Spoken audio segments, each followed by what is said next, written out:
কলিকাতার বিখ্যাত ঔষধ বিক্রেতা রজনীকান্ত সোম মহাশয়ের পুত্র কুমুদনাথ আজ লন্ডনে মহাবিপন্ন। পিতার জীবিতকালেই ভেষজ রসায়ন অধ্যয়ন করিবার জন্য সে বিলাতে আসিয়াছিল।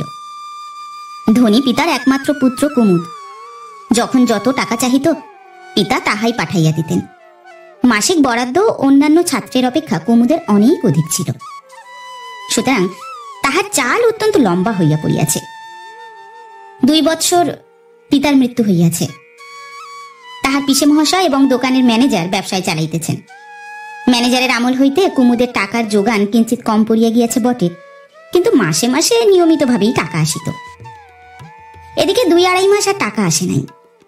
কুমুদ প্রতি সপ্তাহে চিঠি লিখিয়া তাগিদ করিয়াছে, ইদানিং 2খানা টেলিগ্রামও করিয়াছে, কিন্তু এ পর্যন্ত কোনো উত্তর পায় নাই।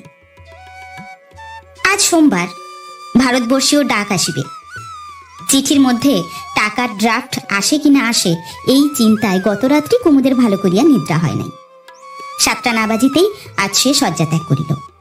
অন্যদিন 8টার পূর্বে তাহার নিদ্রাভঙ্গ হয় না। লন্ডনের ওয়েজওয়াটার নামক অংশে রুমস লইয়া সে বাস করে। প্রতি সপ্তাহে ল্যান্ডলেডিকে টাকা দিবার কথা। আজ 2 মাসকাল কুমুদ তাহাকে একটি পয়সাও দিতে পারে নাই। উপরন্তু বন্ধু বান্ধবগণের নিকট কাহারো কাছে 2 পাউন্ড, কাহারো কাছে 4 পাউন্ড এইরূপ করিয়া অনেক টাকা ধার করিয়া ফেলিয়াছে। আজ ডাকে 3 মাসের টাকাটা যদি আসিয়া পড়ে তবেই মঙ্গল, নচেত কুমুদকে মহা কষ্টে পড়িতে হইবে। শয়নকক্ষটির আসবাবগুলি সুন্দর ও মহার্ঘ। চারিদিকের দেওয়াল ধূসর ও স্বর্ণবর্ণ চিত্রিত কাগজে আবৃত। মেঝের উপর পুরু গালিচা পাতা। দেওয়ালের এক স্থানে একটি মোটা রেশমের ফিতা ঝুলিতেছে। কুমুদ উঠিয়া তাহার হাতলটি টানিয়া ধরিল। 1 মিনিট পরে গৃহদাসী দ্বারের বাহিরে দাঁড়াইয়া জিজ্ঞাসা করিল, কি মহাশয়, ডাক আসিয়াছে? না, এখনো আসে নাই।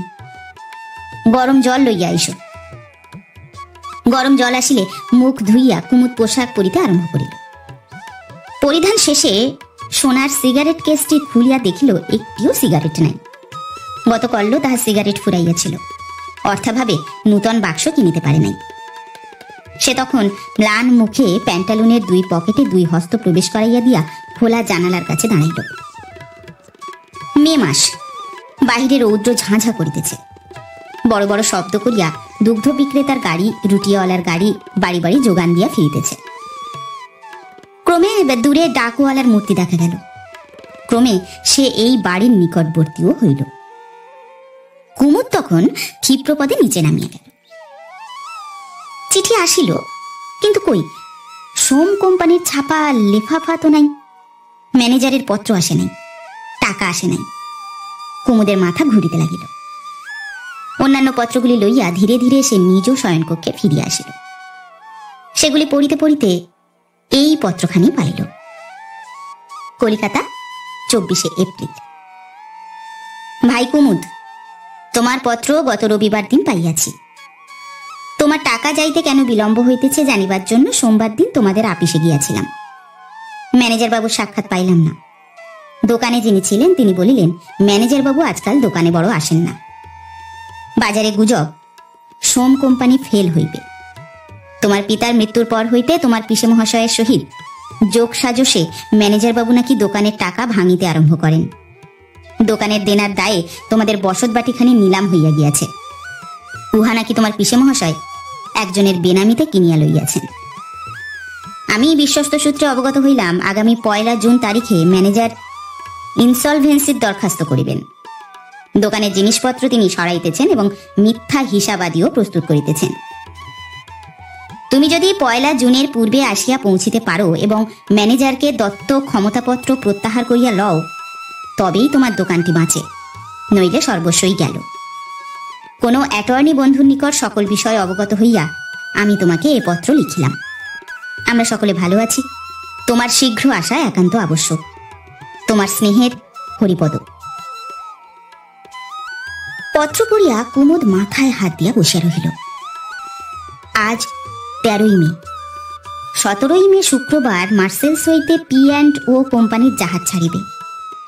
সে জাহাজ ধরিতে পারিলে 31শে মে বোম্বাই এবং 2রা জুন কলিকাতায় পৌঁছানো যাইবে। নিষ্ফল।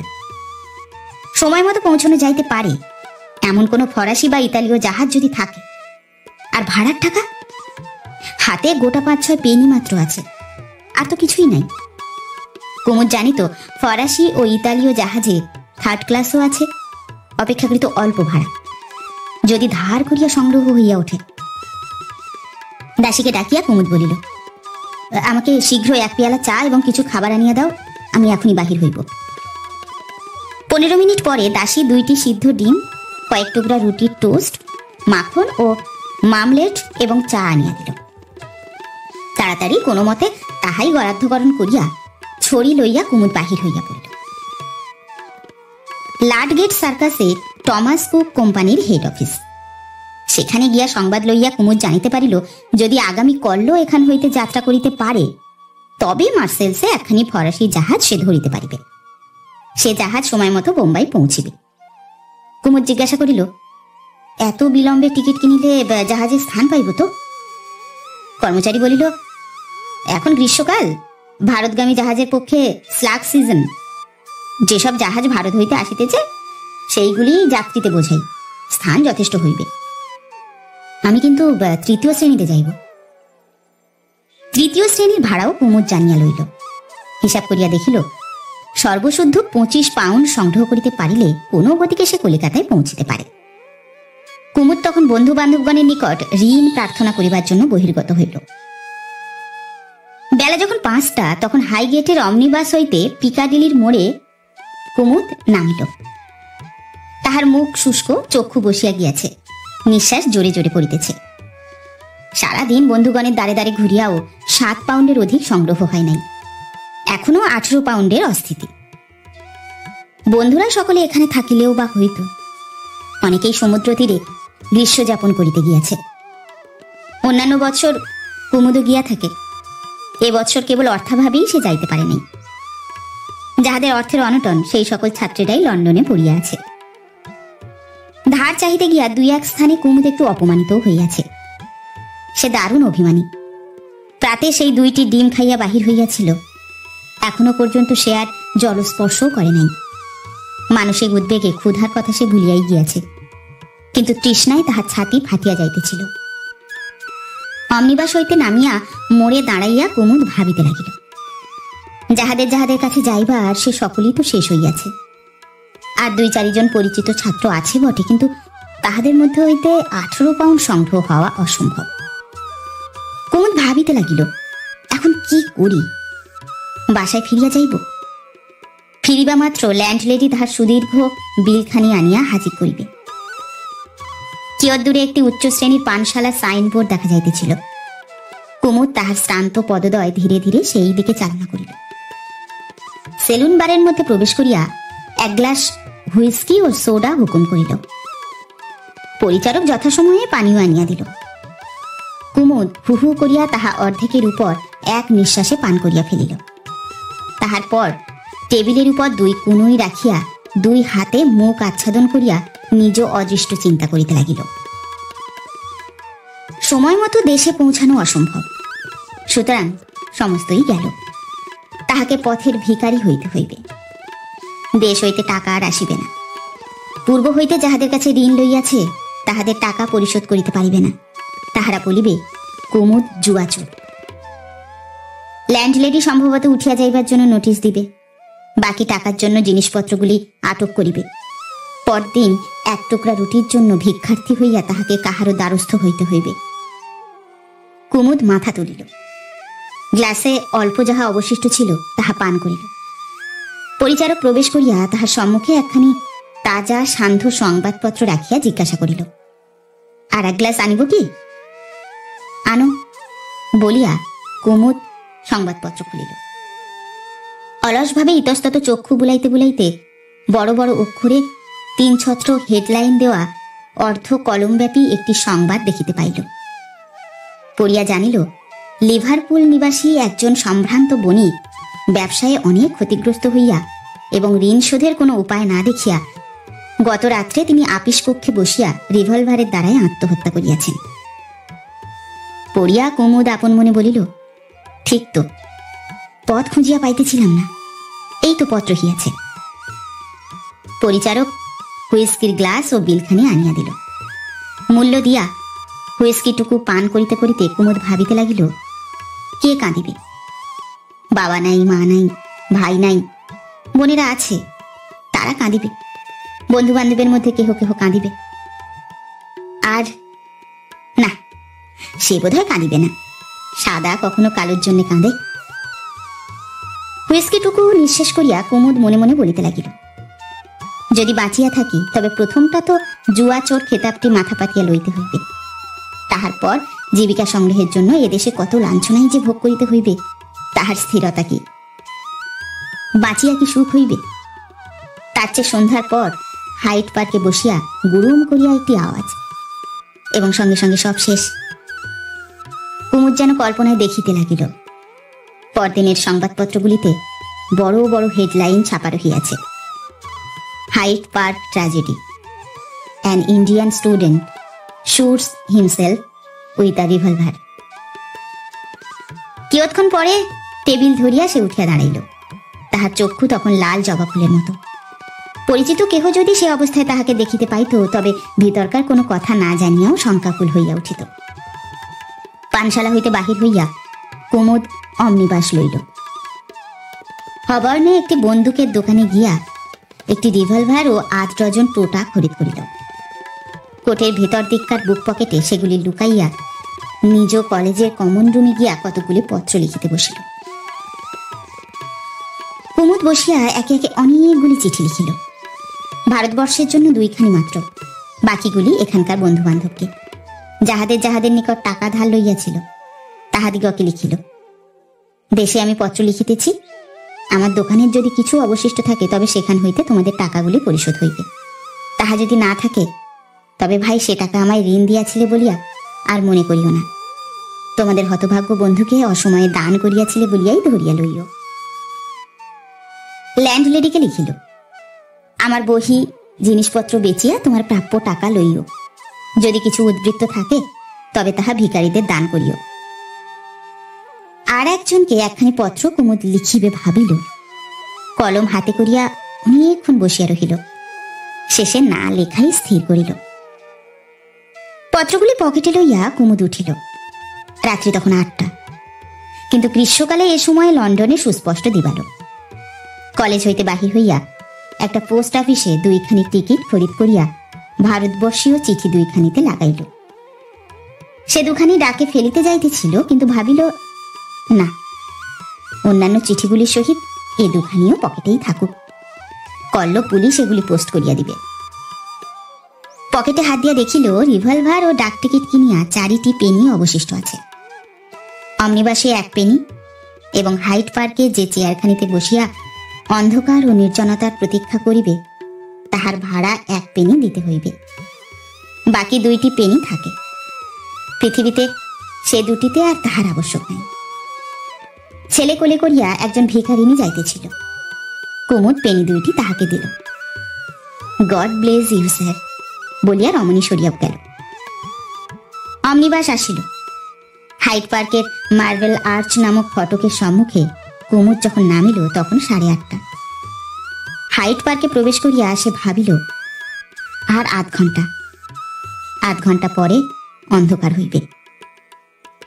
এখনো বিস্তর নরনারী পার্কের ভিতর ঘুরিয়া ফিরিয়া বেড়াইতেছে। স্থানে স্থানে ঘাসের উপর জোড়া জোড়া চেয়ার, প্রায় সবগুলিতেই এক এক যুগল মূর্তি বিরাজ করিতেছে। এখানে ওখানে ঘাসের উপর বসিয়া বা শুইয়া লোকে গল্প করিতেছে। জনবহুল অংশ পরিত্যাগ করিয়া কুমুদ নিভৃত স্থানের সন্ধানে বেড়াইতে লাগিল। দিবালোক হ্রাস হইয়া আসিতেছে। শূন্য মনে কুমুদ এক স্থানে দাঁড়াইয়াছিল। এমন সময় হঠাৎ পশ্চাৎ হইতে কে তাহার বাহু স্পর্শ করিল। চমকিয়া ফিরিয়া দেখিল। দেখিবা মাত্র টুপি তুলিয়া বলিল, এথেল, হাউ লাকি। কুমুদ যাহাকে সম্ভাষণ করিল অনুমান 20 বর্ষীয়া যুবতী। তাহার বেশে পারিপাট্য ছিল না। তাহার কথাবার্তা শিক্ষিতা মহিলার মতো নহে। ইংরেজিতে যাহাকে লেডি বলে সে তাহা নহে। সে কোনো হোটেলে ভোজন কক্ষের পরিচারিকা মাত্র। সেই ভোজনশালাতেই বৎসরখানেক পূর্বে ইহার সহিত কুমুদের প্রথম পরিচয়। যুবতী বলিল, যাও যাও, তোমার আর ন্যাকামি করিতে হইবে না। হাউ লাকি, আমাকে দেখিয়া যেন তুমি কত খুশি হইয়াছ। বোধহয় পুরা 1 মাস পরে আজ তোমায় আমায় সাক্ষাৎ। আচ্ছা কুমি, মাই গুডনেস, তোমার চেহারা এমন হইয়া গিয়াছে কেন? তোমার কি অসুখ করিয়াছিল? কুমুদ বলিল, না। সে মনে মনে ভাবিতেছিল, জানিয়া শুনিয়া পৃথিবীতে অন্য কাহারও বিশেষ কোনো অনিষ্ট করিয়াছি বলিয়া তো মনে পড়ে না, কিন্তু ইহার নিকট অপরাধ করিয়াছি। সে অপরাধের জন্য ইহার কাছে আজ ক্ষমা প্রার্থনা করিয়া যাইব। আমাকে সেই সুযোগটি দিবার জন্যই বোধহয় ঈশ্বর দয়া করিয়া ইহাকে এ সময় আনিয়া দিলেন। এথেল বলিল, চলো বেড়াই। কুমি, সত্য এ 1 মাস তুমি ভালো ছিলে? আমার সহিত ছলনা করিতেছ না? যদি ভালো ছিলে তবে 1 মাস আমাদের হোটেলে আসো নাই কেন? টাকা ছিল না বলিয়া? টাকা ছিল না বলিয়া তুমি আমাদের হোটেলে খাইতে আসো নাই কেন? তোমার টাকা কি হইল? 3 মাস দেশ হইতে আমার টাকা আসে নাই, আমাদের ব্যবসায় ফেল হইয়াছে। বলো কি? বলিয়া এথেল শঙ্কিত ভাবে কুমুদের পানে চাহিল। হাইড পার্কের মধ্যস্থলে সার্পেন্টাইন নামক একটি দীর্ঘিকা আছে। এ সময় ইহারা কথা কহিতে কহিতে সেই সার্পেন্টাইনের নিকট আসিয়া পৌঁছিয়াছিল। এই দীর্ঘিকায় অনেকগুলি ছোট ছোট বোট আছে, তাহা ভাড়া লইয়া লোকে জলবিহার করিয়া থাকে। এথেল বলিল, কুমি ডিয়ার, চলো বোট লইয়া আমরা একটু বেড়াই। অন্ধকারে জলের উপর ভাসিতে বড় আরাম। কুমুদ বলিল, বড় দুঃখিত হইলাম, আমার কাছে ভাড়া নাই, একটি পেনি মাত্র আছে এবং উহাই পৃথিবীতে আমার শেষ পেনি। এথেল বলিল, হোয়াট ডু ইউ মিন? পৃথিবীতে শেষ পেনি মানে কি? কুমুদ বলিল, দেখো সার্পেন্টাইনের ওপারটি বেশ নির্জন, চলো আমরা ওইখানে গিয়া বসি। এথেল বলিল, চলো। সার্পেন্টাইনের তটপ্রান্ত বেষ্টন করিয়া উভয়ে যখন পরপারে পৌঁছিল তখন অন্ধকার হইয়া আসিয়াছে। পার্কের নানা স্থানে বিদ্যুৎ আলোক জ্বলিয়া উঠিয়াছে। আলোক হইতে দূরে একটা চেস্টনাট গাছের নিম্নে জল হইতে অল্প দূরে ঘাসের উপর দুজনে উপবেশন করিল। এথেল অন্তত এটুকু বেশ বুঝিয়াছে, আজ কুমুদের মনটা বড়ই খারাপ। তাই সে তাহার চিত্ত বিনোদনের জন্য রমণী জনসুলভ নানা কথা নানা গল্প করিতে লাগিল। কিন্তু দেখিল কুমুদ শুনিতে পায় নাই। 2-3 বার পুনরুক্তি করিলে সুপ্তস্থিতের মতো জিজ্ঞাসা করে, কি বলিতেছ? অন্ধকার বেশ গাঢ় হইয়াছে, আকাশে শত শত নক্ষত্র জ্বলিয়া উঠিয়াছে। মৃদু বায়ুভারে নৃত্যশীল সার্পেন্টাইনের বক্ষে সেই নক্ষত্ররাজির প্রতিবিম্ব পতিত হইয়াছে। অর্ধ শয়ন অবস্থায় হাতের উপর মাথা রাখিয়া কুমুদ সার্পেন্টাইনের জলের প্রতি এক দৃষ্টিতে চাহিয়াছিল। এথেল বলিল, কি ভাবিতেছ কুমি? কুমুদ বলিল, তুমি শেলির নাম শুনিয়াছ? কে? তোমার কোনো বন্ধু বুঝি? তিনি বিগত শতাব্দীর একজন মহাকবি ছিলেন। বটে, তাহা জানিতাম না। তিনি প্রথমে হেনরিয়েটা নাম্নী এক যুবতীকে বিবাহ করেন। ক্রমে উভয়ের মধ্যে প্রণয় ভাব হয়। তাহার পর একদিন রাত্রিকালে হেনরিয়েটা আসিয়া এই সার্পেন্টাইনের জলে ডুবিয়া মরে। কথাটা শুনিয়া এথেলের দেহ কণ্টকিত হইয়া উঠিল। বলিল, উফ, কি ভয়ানক! তুমি কি করিয়া জানিলে? আমি শেলির জীবনচরিত পড়িয়াছি। শুনিয়া এথেল প্রথমটা স্তব্ধ হইয়া রহিল। শেষে শঙ্কিত চিত্তে কুমুদের দিকে সে চাহিতে লাগিল, কিন্তু অন্ধকারে তাহার মুখভাব কিছুই দৃষ্টিগোচর হইল না। তখন সে এক কৌশল করিল। আবদারের স্বরে এথেল বলিল, আচ্ছা কুমি, আমি যদি সেই হেনরিয়েটার মতো এই সার্পেন্টাইনের জলে গিয়া ঝাঁপ দিই, তাহা হইলে তুমি কি করো? কুমুদ বলিল, আমিও জলে ঝাঁপাইয়া পড়ি, তোমায় তুলিয়া আনি। তুমি সাঁতার জানো? রাদার, দেশে থাকিতে বাজি রাখিয়া গঙ্গা কতবার পার হইয়াছি। এথেলের বক্ষ কাঁপাইয়া একটি আরামের নিঃশ্বাস পড়িল। সঙ্গে সঙ্গে সে বলিল, থ্যাংক গড। কুমুদ বলিল, কেন এথেল?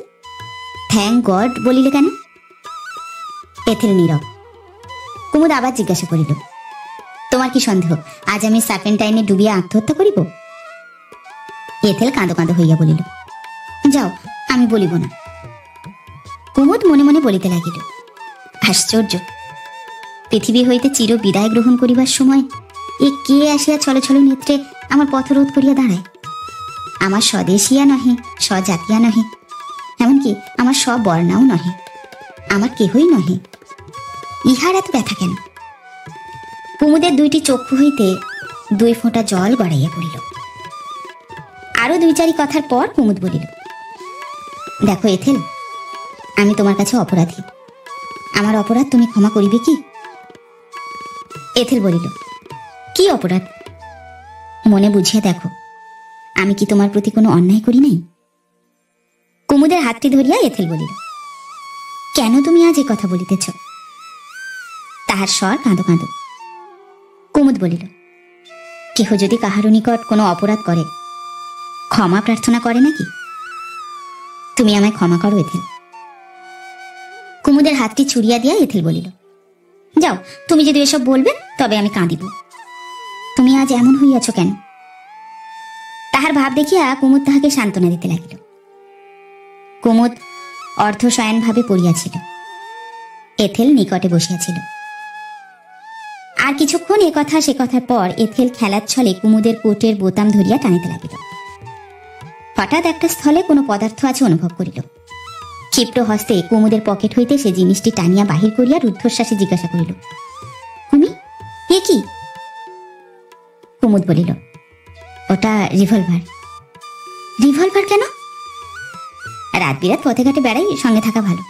দাও, ঘাঁটিও না। কিন্তু ইহার মধ্যে এথেল বিদ্যুৎ বেগে উঠিয়া দাঁড়াইয়া কুমুদের কথা শেষ হইতে না হইতে দ্রুত পদে জলের দিকে ছুটিল। কি করো, কি করো বলিয়া কুমুদও তাহার পশ্চাৎ ধাবন করিল। জলের নিকট গিয়া তাহার ব্লাউজের পশ্চাৎভাগ চাপিয়া ধরিল। তন্মুহূর্তেই এথেল সার্পেন্টাইনের মধ্যভাগ লক্ষ্য করিয়া প্রাণপণ বলে রিভলভারটি নিক্ষিপ্ত করিল। জলের কোনো অদৃশ্য অংশ হইতে কপ করিয়া একটা শব্দ শোনা গেল। নরশনিতের পরিবর্তে সেই শিশু রাক্ষস স্বীয় অগ্নিময়ী তৃষা জলেই নিবারণ করিতে বাধ্য হইল। এথেলের হস্ত বজ্রমুষ্টিতে ধারণ করিয়া কুমুদ বলিল, শয়তানি, এ কি করিলি? এথেল বলিল, শয়তান, খুব করিয়াছি, বেশ করিয়াছি, আমার খুশি। আমার হাত ছাড়ো, লাগে। কুমুদ বলিল, ভাবিয়াছিস রিভলভার ভিন্ন আমার অন্য উপায় নাই? এথেল বলিল, উফ, আমার হাত কাটিয়া গেল, লাগে যে, ছাড়ো না। কুমুদ তাহার হাত ছাড়িয়া দিল। ধীরে ধীরে পূর্বস্থানে আসিয়া বসিল। এবার শয়ন করিল না। এথেল ফিরিয়া আসিয়া বলিল, দেখো দেখি কি করিয়াছ?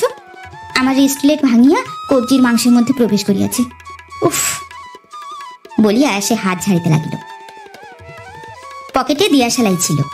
একটা জ্বালিয়া কুমুদ দেখিল এথেল সত্য বলিয়াছে। এনামেলের চুড়ি ভাঙিয়া খানিকটা এথেলের কবজিতে প্রবেশ করিয়াছে, রক্ত পড়িতেছে। দেখিয়া কুমুদ তাড়াতাড়ি তাহাকে জলের ধারে লইয়া গেল। ভাঙা চুড়িটুকু তুলিয়া রুমাল ভিজাইয়া স্থানটি ধুইয়া দিল। গোটা কত ঘাস ছিঁড়িয়া সেগুলো বেশ করিয়া চিবাইয়া ক্ষতস্থানে লেপন করিয়া দিল। তাহার পর রুমাল ছিঁড়িয়া জলপট্টি বাঁধিয়া দিল। স্নেহস্বরে জিজ্ঞাসা করিল, এখনো বড় জ্বালা করিতেছে এথেল? এথেল বলিল, না, একটু কমিয়াছে। বাস্তবিক এথেল, আমি একটা জানোয়ার, এসো বলিয়া উভয়ে পূর্বস্থানে ফিরিয়া গেল। বসিয়া কুমুদ বলিল, বড় লাগিতেছে কি? চলো কোনো ডাক্তারখানায় গিয়া ভালো করিয়া ব্যান্ডেজ বাঁধাইয়া দিই। এথেল বলিয়া উঠিল, 1 পেনিতে কি ব্যান্ডেজ হয়? একটি দীর্ঘ নিঃশ্বাস ফেলিয়া কুমুদ বলিল, ঠিক, ভুলিয়া গিয়াছিলাম। এথেল বলিল, আমরা বাহিরে যাই, চলো, ডাক্তারখানায় নয়, কোনো একটা রেস্তোরাঁয় চলো, আমার কাছে টাকা আছে, আমার বড় ক্ষুধা পাইয়াছে। কুমুদ বলিল, তুমি কি ডিনার খাইয়া আসো নাই? সে তো 7টার সময় খাইয়াছি, এ 3-4 ঘন্টায় আবার ক্ষুধা পায় না বুঝি? তুমি কখন ডিনার করিয়াছ? খাই নাই। খাও নাই? চা? চাও খাই নাই। লাঞ্চ? লাঞ্চও খাই নাই। বাড়ি হইতে 8টার সময় 2টি ডিম 2খানি টোস্ট খাইয়া বাহির হইয়াছিলাম, তাহার পর হইতে আর কিছুই খাই নাই। শুনিয়া এথেল বলিল, সারাদিন কিছুই খাও নাই? চলো চলো, আর এক মুহূর্ত বিলম্ব নয়। ফটকের বাহির হইয়া উভয়ে একটি ভোজনশালায় প্রবেশ করিয়া এথেল জিজ্ঞাসা করিল, কোনো প্রাইভেট সেলুন খালি আছে? পরিচারিকা একটু মৃদু হাসিয়া বলিল, আছে মহাশয়া, আসুন। প্রাইভেট সেলুনে উভয়ের জন্য খাদ্যদ্রব্যাদি আসিল। এখানে আর কেহ প্রবেশ করিতে পারিবে না, এমনকি না ডাকিলে পরিচারিকাও আসিবে না। কিঞ্চিত পানাহারের পর কুমুদের দেহে যেন নব প্রাণ সঞ্চার হইল। আহারাদি শেষ হইলে পরিচারিকা আসিয়া টেবিল পরিষ্কার করিয়া লইয়া গেল। চেয়ার ছাড়িয়া সোফার উপর আরাম করিয়া দুইজনে উপবেশন করিলে এথেল বলিল, আচ্ছা কুমি, তোমার এই পাগলামি কেন উপস্থিত হইল বলো তো? প্রথমে কুমুদ কিছুই প্রকাশ করে না, অনেক পীড়াপিড়ির পর নিজের অবস্থা বলিতে আরম্ভ করিল। আদ্যপান্ত সমস্ত বর্ণনা করিয়া শেষে বলিল, এই অবস্থায় এথেল, আমি আত্মহত্যা ছাড়া আর কি করিতে পারি বলো? আমার আর কি উপায় আছে? আজ না হয় তুমি বাধা দিলে, কাল হোক পরশু হোক, ওই পথ ভিন্ন আমার আর কোনো পথ আছে? যদি তাহা না করি অনাহারে মরিতে হইবে, তাহার চেয়ে। এথেল বলিল, কত পাউন্ড হইলে তোমার দেশে যাওয়া হয় বলিলে? 25 পাউন্ড। কাল সন্ধ্যার ট্রেন, শেষ ট্রেন? হ্যাঁ। কাল কতক্ষণ অবধি টাকা পাইলে তোমার কাজ চলিবে? বেলা 3টা। আচ্ছা, আমি চেষ্টা করিয়া দেখি। কুমুদ আশ্চর্য হইয়া বলিল, তুমি তুমি 25 পাউন্ড কোথা পাইবে এথেল? এথেল বলিল, 10 পাউন্ড আমার নিজেরই আছে, পোস্ট অফিসে আছে, যখন খুশি বাহির করিতে পারিব। বাকি 15 পাউন্ড আমি সংগ্রহ করিবার চেষ্টা করিব। যদি আমি সফল হই, তাহা হইলে তুমিও সকল কুমতলব পরিত্যাগ করিবে তো? করিব। আচ্ছা, কাল বেলা 3টার সময় তুমি চান্সেরি লেন ও ফ্লিট স্ট্রিটের মোড়ে থাকিও, আমি আসিব। যদি সংগ্রহ করিতে পারি, সেই সময় তোমায় দিব। বেশ। রাত্রি তখন 11:30। ভোজনশালা হইতে বাহির হইয়া দুইজনে এথেলের বাসার দিকে অগ্রসর হইল। সে প্রায় 2 মাইল পথ। ঘরের বাহিরে যখন তাহারা পরস্পরের নিকট বিদায় গ্রহণ করিল, তখন ইংরেজি তারিখ পরিবর্তিত হইয়া গিয়াছে। পরদিন নির্দিষ্ট স্থানে ও সময়ে কুমুদ এথেলের সাক্ষাৎ পাইল। রুদ্ধশ্বাসে জিজ্ঞাসা করিল, কি হইয়াছে? টাকা সংগ্রহ হইয়াছে। কুকের আপিসে চলো, টিকিট কিনিয়া ফেলা যাও। তুমি আমার সঙ্গে আসিবে? তোমার কাজ? এথেল হাসিয়া বলিল, আমার তো ছুটি। আমার এই পটি বাঁধা হাতে পরিবেশন করিলে কেহ তো খাইবে না, তাই ম্যানেজার হাত ভালো না হওয়া অবধি আমি ছুটি দিয়েছেন। সুবিধাই হইয়াছে, নইলে টাকার চেষ্টায় ঘুরিয়া বেড়াইবার সময় পাইতাম না। দুইজনে কুকের আপিসে গিয়া টিকিট ক্রয় করিল। সন্ধ্যা 8টার সময় ভিক্টোরিয়া স্টেশন হইতে কুমুদের ট্রেন ছাড়িবে। দুইজনে একত্র ডিনার খাইয়া যথাসময়ে স্টেশনে গিয়া পৌঁছিল। কুমুদ বলিল, এথেল, তোমার এই উপকার জীবনে আমি ভুলিব না। যদি আমার ব্যবসায়টিকে বাঁচাইতে পারি, 2 মাস পরেই তোমার এই টাকা আমি পাঠাইয়া দিব। এথেল কোনো উত্তর করিতে পারিল না। অশ্রু বাষ্পে তাহার কণ্ঠ রোধ হইয়াছিল। ক্রমে গাড়ি ছাড়িবার সময় হইল। এথেল বলিল, গুড বাই কুমি, এই বোধহয় আমাদের শেষ দেখা। কুমুদ বলিল, ও কথা কেন বলিতেছ এথেল? এথেল বলিল, যখন উভয়ের মধ্যে 7,000 মাইল ব্যবধান হইয়া পড়িবে, তখন আর তুমি আমায় মনে রাখিবে কি? তোমায় ভুলিব? বাঁচিয়া থাকিতে তো নয়।